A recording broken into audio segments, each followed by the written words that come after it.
आप सभी श्रोतागणों का एक बार फिर से स्वागत है मेरे चैनल रागनी सिंह में। आइए आज सुनते हैं मालती जोशी जी की लिखी कहानी जो बीत गई सो बात गई। तो चलिए शुरू करते हैं कहानी जो बीत गई सो बात गई। खाना अभी अधबीच में ही था कि मोबाइल बज उठा। राजेश ने कुर्ते की जेब में हाथ डालकर मोबाइल निकाला, क्षण भर नंबर का मुआयना किया और फिर असमंजस भरे स्वर में कहा, यस। उधर से शायद पहचानने के लिए इशरार किया गया होगा, क्योंकि राजेश ने कहा, माफ कीजिएगा, पहचान नहीं पा रहा हूँ, अपना नाम बताएंगी। उत्तर में जो भी कहा गया हो, उनका स्वर और चेहरा एकदम बदल गया। आजिजी के स्वर में बोले, सॉरी, बहुत दिनों बाद सुन रहा हूँ ना, इसलिए आवाज पहचान नहीं पाया। खाना खा रहा हूँ, बस 5 मिनट में फोन करता हूँ। फोन रखकर उन्होंने हड़बड़ी में थाली में रखी रोटी खत्म की और उठ खड़े हुए। ये क्या, चावल नहीं लेंगे? अनु ने पूछा। नहीं यार, आज ऑफिस में जबरदस्त नाश्ता हो गया। वो चौरसिया की पार्टी थी ना आज, बेटा हुआ है तो आज दिल खोलकर ट्रीट दी थी उसने। इस तरह की किसी भी पार्टी की बात सुनती है तो अनु पल भर को उदास हो जाती है, पर आज उसे उदास होने का भी मौका न मिला। हाथ धोने के तुरंत बाद ही राजेश ने कहा, जरा पान लेकर आता हूँ। 5 मिनट रुक जाइए ना, मेरा बस हो ही गया है, समेटा समेटी में लौट कर लूंगी। नहीं नहीं, तुम आराम से होने दो, मुझे गरम रोटी खिलाने के चक्कर में तुम वैसे ही इतनी देर बाद खाना शुरू करती हो। बस तुम इत्मीनान से खाना खत्म करो, तब तक मैं पान लेकर आया ही समझो। इसके बाद अनु की भूख भी जैसे मर गई। वह हैरान होकर बाहर के दरवाजे को देखती रही, जिसे अभी अभी राजेश उड़का कर गए हैं। खाना खाने के बाद अक्सर वे दोनों पान खाने निकल जाते थे। दिन भर की आपाधापी के बाद 15-20 मिनट की ये चहलकदमी उन्हें तरोताजा कर देती थी, सारी थकान उतर जाती थी। पर आज राजेश को उसका साथ ही गंवारा नहीं था। अनु ने यंत्रवत टेबल समेटा, खाना उठाकर फ्रिज में रखा, रात के लिए पानी की बोतलें भर लीं, बेड कवर हटाकर बिस्तर ठीक कर लिए। राजेश तब भी नहीं लौटे थे। उसका मन हुआ सुबह के लिए सब्जी काट कर रख ले, पर अब उत्साह चुक गया था। हारी थकी सी वह हॉल में आकर बैठ गई। टीवी देखने का भी मन नहीं हुआ। राजेश कोई पौने घंटे बाद लौटे। अनु को देखते ही जैसे उन्हें कुछ याद आ गया।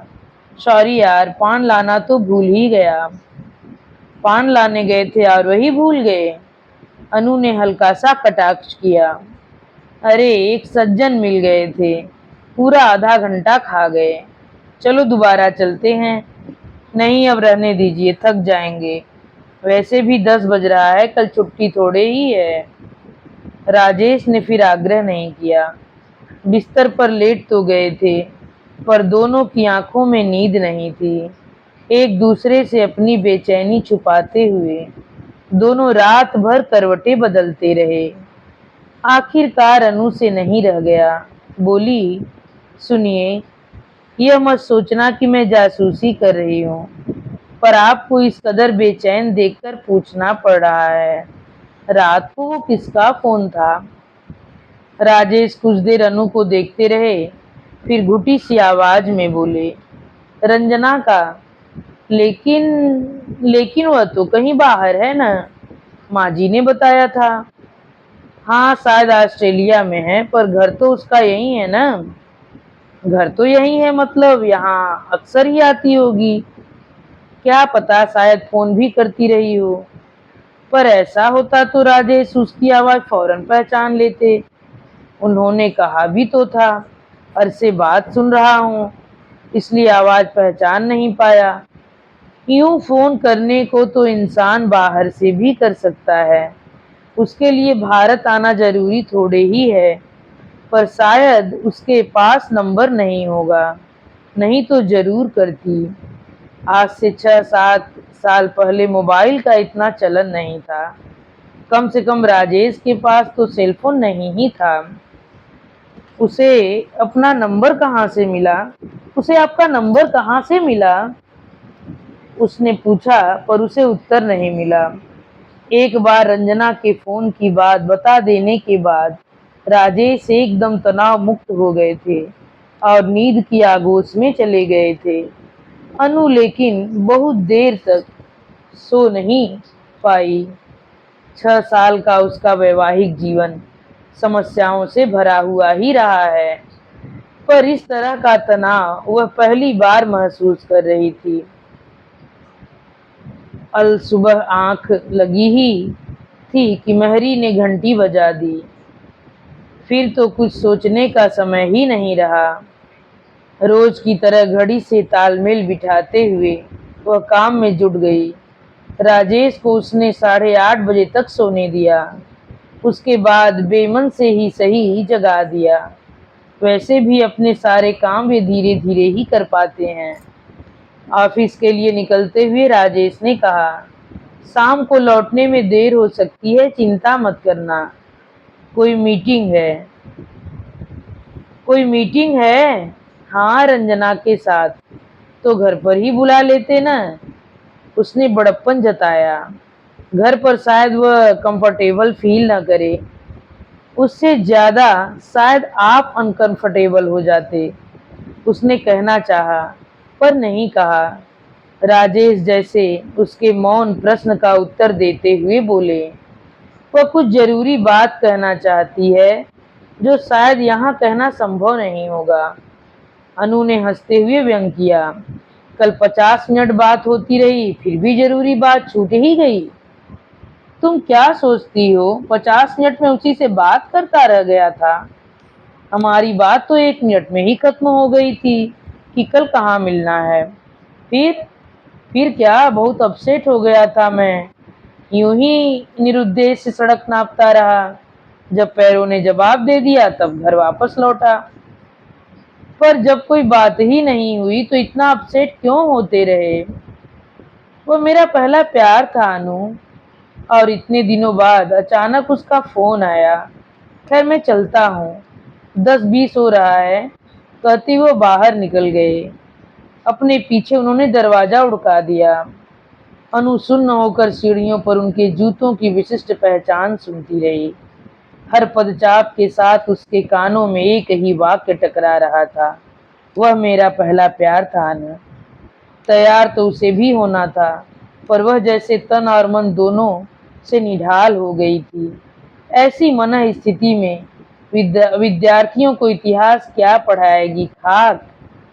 पड़ोस की लता के हाथ उसने कॉलेज में सिक नोट भी भेज दिया और सोफे पर पसर कर वह अतीत के गलियारे में घूमने लगी।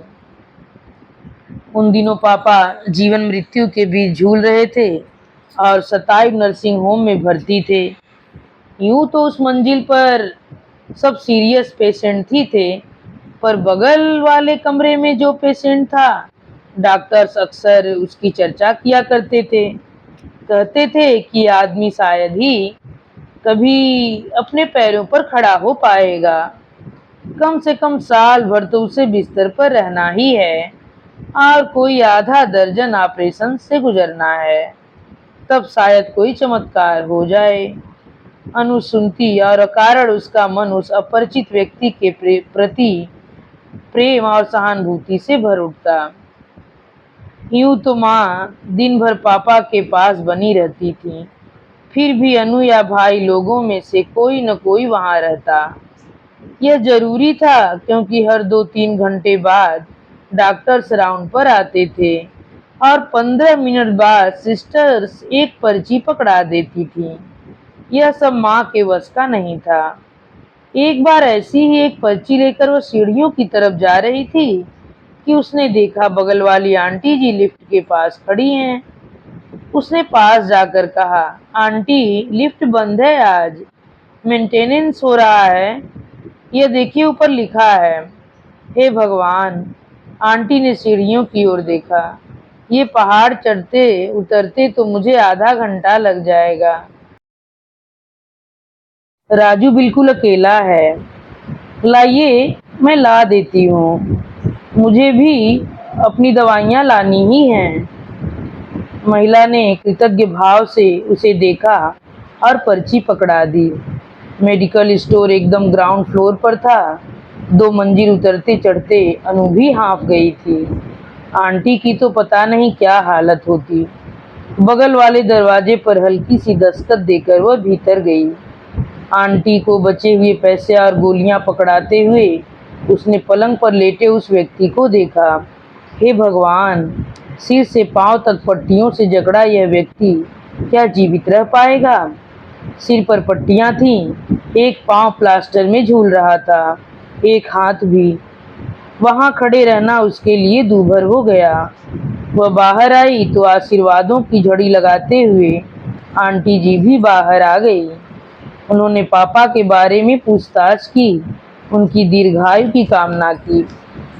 अनु ने पूछा, आप अकेले इन्हें संभालती हैं? घर पर और कोई नहीं है? इससे बड़े 2 हैं, एक बेंगलोर में है, दूसरा कलकत्ते में। दोनों ही आए थे, पर नौकरी चाकरी छोड़कर कितने दिन रहते? ये बीमारी तो अभी लंबी चलेगी। इसके दोस्त बीच बीच में आकर देख जाते हैं, कुछ काम हो तो कर जाते हैं, पर पराए बच्चों पर कितना भार डाला जा सकता है?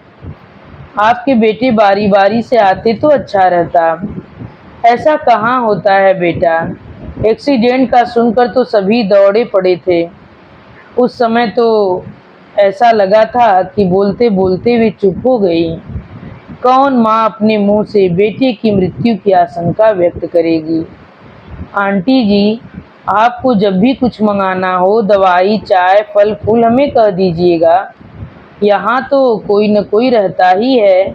मैं या भैया लोग किसी से भी निसंकोच कह दीजिएगा। इसके बाद 2-3 बार आंटी जी ने उसकी सेवा का लाभ भी उठाया, पर यह सिलसिला ज्यादा दिन नहीं चल सका। 15 दिन कोमा में रहने के बाद एक दिन पापा ने हमेशा के लिए आंखें मूंद ली। सारा परिवार शोक सागर में डूब गया। माँ तो पछाड़े खा रही थी। अनु की भी सिसकियां बंद नहीं हो रही थीं, पर उस समय उसके आंसू पोंछने वाला कोई नहीं था। भाभियां माँ को संभाल रही थी और भाई लोग अगले इंतजाम में जुट गए थे। उस समय आंटी जी ने ही उसे छाती से लगा लिया था। उनके गले लगकर वह खूब रोली थी। उसकी पीठ पर ममता से हाथ फेरते हुए उन्होंने कहा, उसकी मर्जी के आगे किसी का वश नहीं चलता बेटा। बस यही समझकर सब्र कर लो कि वे अपने कष्टों से मुक्ति पा गए हैं। एक क्षण भर को तो उसे इतना गुस्सा आया कि कह दे, ईश्वर करे आपका बेटा भी अपने कष्टों से मुक्ति पा ले। पर गनीमत थी कि शोक की उन घड़ियों में भी उसका विवेक जागृत था। जानती थी कि 78 वर्ष के पापा से 26 वर्ष के राजेश की कोई तुलना नहीं थी। पापा अपनी जिंदगी जी चुके थे, दुनिया देख चुके थे।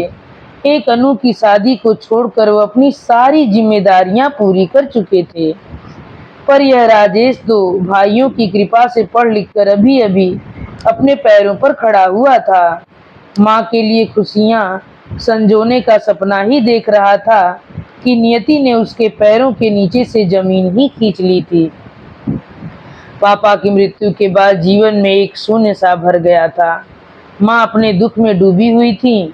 52-53 वर्षों का साथ था और अब एकाएक वे अकेली हो गई थी। भाभियां अपनी गृहस्थी में व्यस्त थीं। खाली समय में वे माँ का मन बहलाने का प्रयास करती। भाई लोग फिर काम में जुट गए थे। पापा की बीमारी में और बाद के कार्यक्रमों में काम का बहुत नुकसान हो गया था। तेरही आदि के बाद दीदी लोग भी अपने अपने घर लौट गई थी। अपने जीवन में आई इस रिक्तता को उसे अकेले ही भोगना था, क्योंकि उसकी ओर ध्यान देने की किसी को फुर्सत नहीं थी। उसका दुख बांटने वाला कोई नहीं था। 2 साल पहले पापा को इस गंभीर बीमारी ने न पकड़ा होता तो शायद वह भी अपने घर बार की हो गई होती, परिवार से छिटक कर यूं अपने में ही बिसूरती न होती। पापा को उसका नौकरी करना पसंद नहीं था, इसलिए एमए के बाद वह घर बैठ गई थी। पापा की बीमारी से उसकी शादी की बात टलती रही थी और अब तो शायद साल डेढ़ साल तक कोई इस बारे में सोचेगा भी नहीं। माँ अपने दुख से उभरेंगी, भाइयों को उनका फर्ज याद दिलाएंगी, तब शायद कुछ हो पाएगा। वह चुपचाप वांटेड के कॉलम्स देखती रही और एक दिन उसे एक प्राइवेट कॉलेज में नियुक्ति मिल गई। वेतन स्कूल जैसा ही था पर नाम कॉलेज का था, इसलिए वह खुश थी। खुश इसलिए भी कि कम से कम अब कुछ घंटों के लिए घर के दमघोटू वातावरण से छुट्टी मिलेगी, कुछ नए लोगों से परिचय होगा। खुश इसलिए भी थी कि अब छोटे मोटे खर्च के लिए भाइयों के आगे हाथ नहीं फैलाना पड़ेगा। पापा से वह हर तरह की जिद कर लेती थी और वह पूरी भी होती थी, पर भाइयों से मांगते झिझक होती थी। उसे नौकरी करते 3-4 महीने हो चले थे। एक दिन कॉलेज से लौटते हुए देखा, अस्पताल वाली आंटी झोला उठाए चली आ रही हैं। झोला भारी रहा होगा क्योंकि वे बार बार हाथ बदल रही थी। उसने गाड़ी ठीक उनके सामने जाकर रोक दी। वो एकदम चौंक गईं, पर दूसरे ही क्षण उनका चेहरा परिचित मुस्कुराहट से भर उठा। अनुपमा बेटी, कैसी हो? मैं ठीक हूँ, आप कहाँ जा रही हैं? घर जा रही हूँ, थोड़ा सामान लेना था। साग भाजी तो दरवाजे पर आ जाती है, पर बाकी सामान के लिए बाजार का मुंह देखना ही पड़ता है। राजेश जी ठीक हैं? ठीक इतनी जल्दी क्या होंगे, बस घर आ गए हैं। नर्सिंग होम भी कितने दिन रहते, पिछले महीने एक ऑपरेशन हुआ था, तब 8 दिन रह लिए थे। अगले महीने एक आखिरी ऑपरेशन है, पहले वाले में मझला आ गया था, इस बार बड़का आएगा शायद। उनकी आवाज़ बेहद थकी सी लग रही थी। थकी शायद बोझ की वजह से हो या खड़े रहने के कारण, मानसिक तनाव तो रहा ही होगा। आंटी आइए, आपको घर छोड़ दूं? स्कूटी पर तो बैठ लेंगी ना? लाइए झोला मुझे दीजिए और आराम से बैठ जाइए। आंटी, घर ज्यादा दूर नहीं है ना? इत्मीनान से गाड़ी चलाते हुए अनु ने उन्हें 5 मिनट में पहुंचा दिया। गाड़ी से उतरकर उन्होंने ताला खोला तो उसे आश्चर्य हुआ, फिर अगले ही क्षण उसे एहसास हुआ कि घर पर जो व्यक्ति है वह क्या इनके लिए दरवाजा खोल सकता है। ताला तो लगाना ही था। उनका सामान उठाकर भीतर रखते हुए उसने इजाज़त चाही तो वह बोली, वाह, ऐसे कैसे चली जाओगी? बिना चाय पिलाने जाने थोड़े ही दूंगी। आंटी ने उसके लिए कुर्सी खींच दी, लाइट जला दी और बेटे से पूछा, राजू तू भी चाय लेगा ना? दे दो, सपाट सा उत्तर आया। अनु ने उत्तर की दिशा में देखा, वह व्यक्ति अब भी लेटा ही हुआ था, पर अब चेहरा पट्टियों से ढका हुआ नहीं था, केवल माथे पर और ठोड़ी पर 2 चिपकियां थीं। पाँव का प्लास्टर भी निकल गया था और हाथ भी बंधन मुक्त थे। आंटी चाय लेकर आईं तो उनका सहारा लेकर वह बैठ भी गया। इस बार उसका चेहरा ध्यान से देखा और पता लगा कि आदमी सुदर्शन है। चाय पीते हुए आंटी उसी की तारीफ करती रहीं कि कैसे नर्सिंग होम में भी मदद करती रही थी और आज कैसे अपना रास्ता छोड़कर उन्हें घर तक छोड़ने आई है। अनु को तो संकोच ही होने लगा। किसी तरह चाय खत्म करके उसने कहा, आंटी मैं चलूंगी अब, ये कप कहाँ रखूं? अरे वाह, तुम क्यों रखोगी? आंटी तीनों कप उठाकर अंदर ले गईं। अनु जाने को मुड़ी ही थी कि कानों में एक शब्द टकराया, थैंक्स। उस शब्द से कृतज्ञता जैसे छलक पड़ रही थी। उसके चेहरे से साफ जाहिर हो रहा था कि माँ के प्रति उसकी सदाशयता से वो अभिभूत हो गया है। उसके बाद तो जैसे ये अनु का नियम ही हो गया। वह हर 2-4 दिन बाद कॉलेज से आते जाते उस घर में झांक लेती, उनके जरूरी काम निपटा देती। कभी आंटी को बैंक ले जाती, कभी उनके साथ जाकर किराने का सामान ले आती या कभी खुद ही हफ्ते भर की सब्जी लाकर डाल जाती। एक बार आंटी ने दबी जबान से कहा कि बेटा बिस्तर पर पड़े पड़े बोर हो जाता है, टीवी भी बेचारा कितना देखेगा, दोस्त भी अब पहले की तरह बार बार नहीं आते।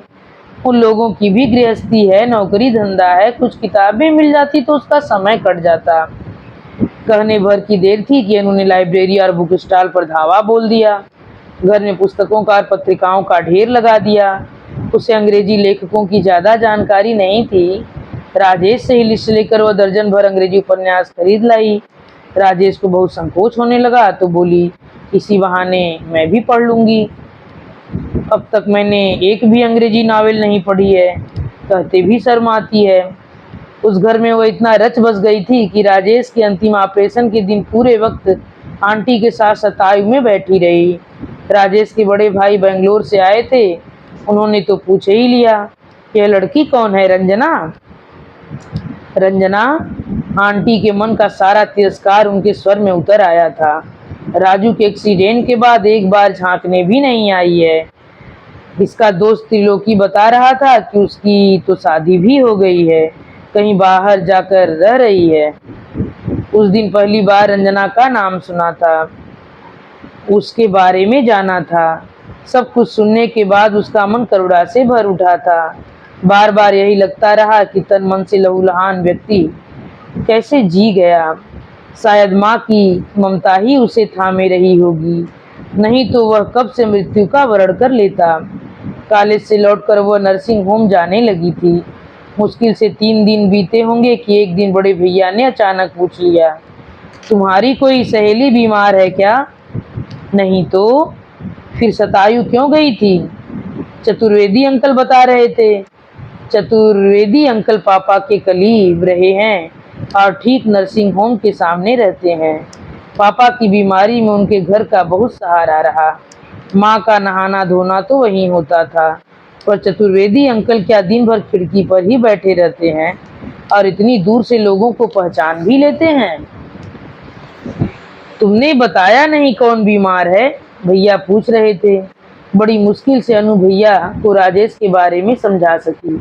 अस्पताल के संदर्भ से उन्हें याद तो आ गया, पर फिर भी यह समझ में नहीं आया कि अनु को उसके ऑपरेशन की सूचना किसने दी। कभी कभार आंटी के पास चली जाती हूँ मैं, कॉलेज के रास्ते में ही पड़ता है ना। बड़े भैया फिर कुछ नहीं बोले, पर उनके चेहरे से साफ झलक रहा था कि यह सब उन्हें अच्छा नहीं लगा है।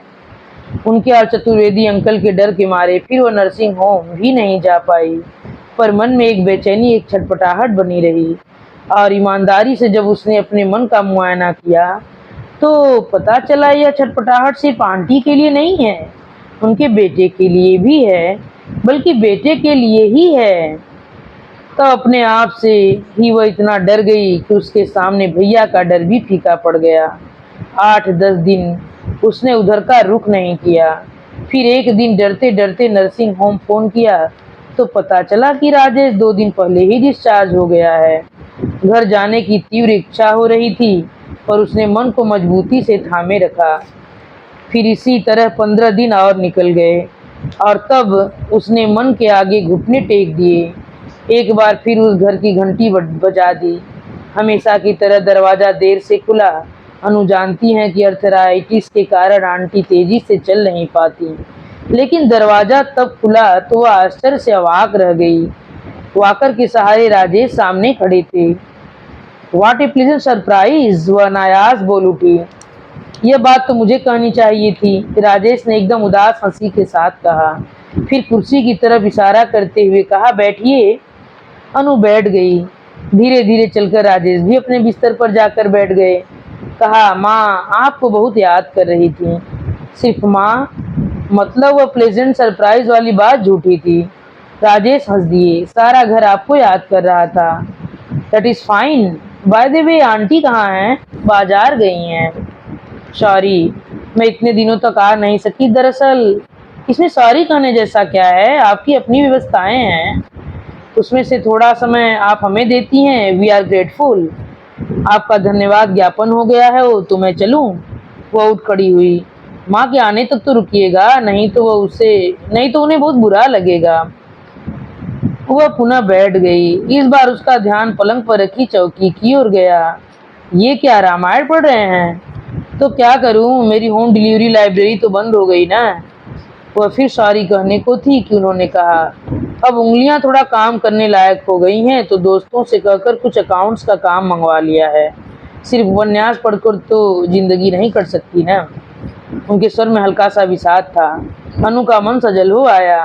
काश मैं इस काम में आपकी कुछ मदद कर सकती, but it is all Greek and Latin for me. तभी दरवाजे पर ऑटो रुकने की आवाज आई। अनु दौड़कर दरवाजे तक गई। सामान से लदी फदी आंटी ऑटो से उतर रही थी।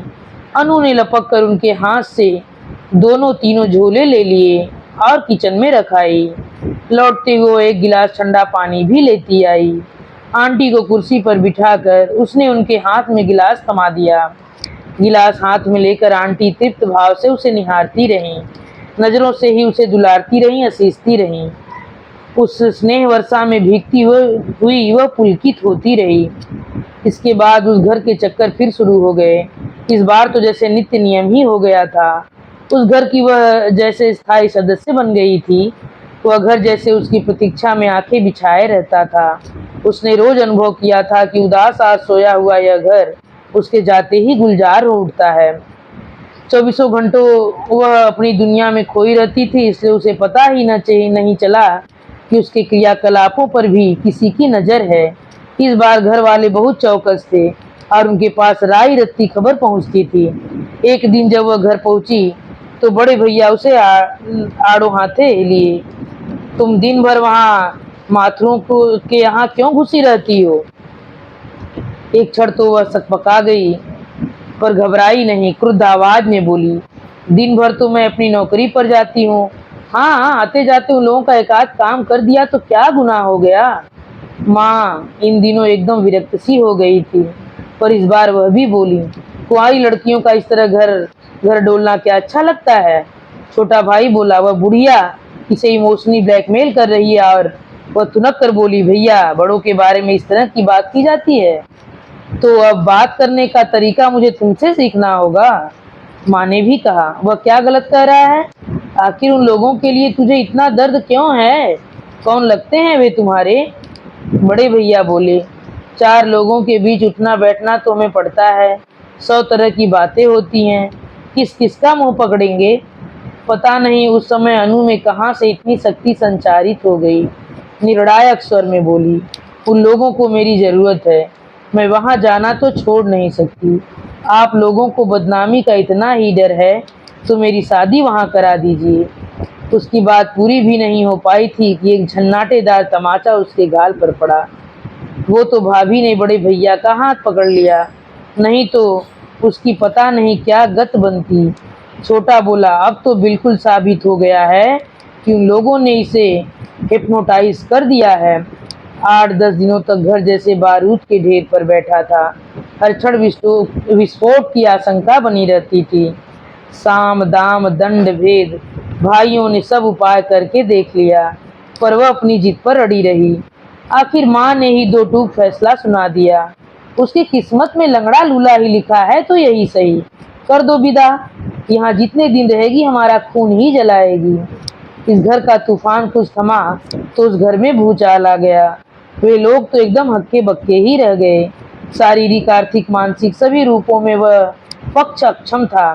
केवल भावनात्मक रिश्तों के सहारे तो जिंदगी नहीं चलती। पर अनु ने देवदास की पारों की तरह साफ कह दिया, अब यह मेरी प्रतिष्ठा का प्रश्न है। आप लोग अगर पीछे हट गए तो मेरे पास आत्महत्या के सिवाय कोई उपाय नहीं रह जाएगा। देवदास ने कहा, वैसे तो यह शादी भी एक तरह से आत्महत्या ही है, पर कम से कम इसमें हमें हत्या का पाप तो नहीं लगेगा। माँ जी तो एकदम गदगद हो गई थी। उनके मन की सुप्त इच्छा अप्रत्याशित रूप से फलीभूत हो रही थी। उन्होंने फौरन बेटों को खबर की। वे सपरिवार दौड़े चले आए। आनन फानन एक मुहूर्त निकलवाया गया और एक अत्यंत सादे समारोह में तुरंत फुरत शादी निपटा दी गई। सादा समारोह इसलिए कि कन्या पक्ष को कोई उत्साह नहीं था, तुरंत फुरत इसलिए कि दूल्हे राजा की स्थिति ऐसी नहीं थी कि शादी के सारे रस्मों रिवाज पूरे कर सकें। कन्या पक्ष जितना दुखी था, वर पक्ष उतना ही खुश नजर आ रहा था। अनु के छोटे भाई ने कहा, खुश क्यों नहीं होंगे, उनकी तो लॉटरी लग गई है। वहां ऊपर हमारे पिताश्री की आत्मा जरूर कलप रही होगी, हमें श्राप रही होगी। यह सब कुछ इतनी जल्दी हो गया कि अनु को कुछ सोचने समझने का मौका ही नहीं मिला। शादी की हड़बोंग से जब कुछ निजात मिली, तब मुझे समझ में आया कि उसके सामने जिम्मेदारियों का, समस्याओं का एक पहाड़ खड़ा है। इन समस्याओं को उसने खुद ही न्योता था, इसलिए शिकायत की गुंजाइश ही नहीं थी। इस विवाह से एक बात अच्छी हुई कि राजेश का खोया हुआ आत्मविश्वास लौट आया। उनमें जीने की, कुछ करने की इच्छा जाग उठी। अकाउंट्स में तो वे कुशल ही थे। जिस फर्म का काम उनका दोस्त घर पर ला कर देता था, उस फर्म ने उन्हें बकायदा नियुक्त कर लिया। उन्हें लाने ले जाने की व्यवस्था भी कर दी। पूरी तरह ठीक होने में उन्हें 2 साल लग गए। फिर भी उसे पूरी तरह से ठीक होना नहीं कहा जा सकता। बायां पैर आधा इंच छोटा हो गया था, इसलिए बाहर जाते समय उस पैर में मोटे तले का जूता पहनना पड़ता था। बंद गले का स्वेटर या कुर्ता पहनने में मुश्किल होती थी, क्योंकि बायां हाथ कनपटी से ऊपर जाता ही नहीं था। काम करते करते उंगलियां एकदम अकड़ जाती थीं। अनु ने उनके सभी पाजामों में इलास्टिक डाल कर रखा था। उनकी टाई की नाट भी वही बांधती थी। इसमें रोमांस कम और मजबूरी ज्यादा थी। फिर भी शादी के 2 साल बीतते न बीतते गाड़ी पटरी पर आ लगी थी। 2 साल तक तो माँ जी सब किए रही, पर अब उन्होंने नन्हे मेहमान के लिए इसरार करना शुरू कर दिया। अनु ने साफ कह दिया, 2-2 बच्चों को संभालना मेरे बस का नहीं है। माँ जी ने कहा, तुमसे कौन कह रहा है तुम मेरे बेटे को संभालना, मैं तुम्हारे वाले को संभालूंगी। बात सिर्फ सास संभाल की नहीं थी, घर का आर्थिक ढांचा भी इतना मजबूत नहीं हुआ था। दोनों नौकरी तो कर रहे थे, पर एक और नया खर्च उठाने की क्षमता भी उनमें नहीं थी। घर छोटा पड़ा रहा था, इसलिए किराए वाला भाग भी खाली करवा लिया था। सीधे सीधे 2,500-3 हजार महीने का घाटा हो गया था। भाई लोग 2 साल तक लगातार पैसे भेजते रहे थे। अब उन लोगों को भी विनम्रता पूर्वक मना कर दिया था। आखिरकार उनके भी बच्चे थे, गृहस्थी थी, और फिर कलकत्ता और बेंगलोर जैसे शहरों की महंगाई। अब शादी को 5 साल हो गए हैं। स्थिति अच्छी नहीं है, बहुत अच्छी हो गई है। राजेश ने अपनी गाड़ी भी ले ली है, पर नए मेहमान की आमद टलती ही जा रही है, क्योंकि जिन्हें सबसे ज्यादा उत्साह था, वही इतनी लंबी प्रतीक्षा नहीं कर सकी। यह एक टीस अनु के मन में हमेशा बनी रहेगी। राजेश को लौटने में कोई 10 बज गए थे। उन्होंने फोन कर दिया था, इसलिए उसके खाने के लिए प्रतीक्षा नहीं की। वे लौटे तो अनु ने इतना भर पूछा, दूध लेंगे? हाँ, एक कॉफी बना दो। वह कॉफी बना कर लाई। तब तक वह कपड़े बदल कर टीवी के सामने बैठ गए थे। एक कप उन्हें थमाने के बाद अपना कप लेकर वह भी पास में ही बैठ गई। कॉफी पीते हुए बड़े सहज भाव से पूछा, खाना कहाँ खाया?